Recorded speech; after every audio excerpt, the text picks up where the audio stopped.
વડોદરા જિલ્લામાં ફરજ બજાવતા તલાટી કમ મંત્રીના વહીવટી કારણોસર બદલી કરવામાં આવી અને એ બદલીનો કેમ્પ જિલ્લા પંચાયત ખાતે યોજવામાં આવ્યો છે. જિલ્લા વિકાસ અધિકારી દ્વારા આજે તલાટીઓની બદલી કરવામાં આવી છે, જેમાં જિલ્લા પંચાયત સદન ખાતે તમામ તલાટીઓની બદલી કેમ્પ નાયબ જિલ્લા વિકાસ અધિકારી નેહાબેન પંચાલના અધ્યક્ષસ્થાને યોજાયો છે.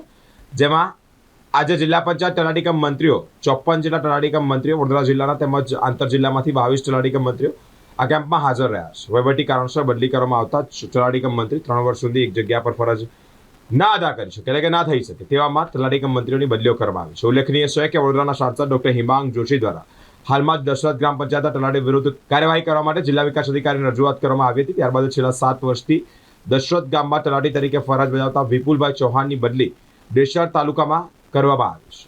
આવા કેટલાક તલાટી કમ મંત્રીઓ કઈ ગ્રામ પંચાયતમાં 3 વર્ષથી ફરજ બજાવે છે તેને અહેવાલ પણ માંગવામાં આવ્યો છે. આ બદલી કરવામાં આવી હોય તેવી માહિતી સામે આવી છે. આજરોજ આંતર જિલ્લા ફેરબદલીથી આવેલા તમામ 22 તલાટી કમ મંત્રી તેમજ અત્રેના જિલ્લાના 54ના જે હાજર છે એમની આજે બદલી કેમ્પ રાખવામાં આવ્યો છે, જેનાથી તલાટી કમ મંત્રીના એમને નવા સેજા ફાળવવામાં આવશે. વડોદરા જિલ્લામાં કેટલા તલાટી છે? 54 જે છે એ અત્રેના જિલ્લાના હાલ જે છે એ, અને 22 આંતર જિલ્લા ફેરબદલીથી છે, જેમને મેરિટ અનુસાર આપવામાં આવશે. કેટલા સમયથી વહીવટદારોથી ચાલતી હતી એટલે આ જગ્યાઓ ભરાઈ રહી છે? એવું નથી. આમાં જે 3 વર્ષથી વધુ સમયથી જે જગ્યાઓ પર રહેલા છે એ તલાટી કમ મંત્રીની આપણે બદલી કરી રહ્યા છીએ. ના, આ વહીવટી કારણોસર છે.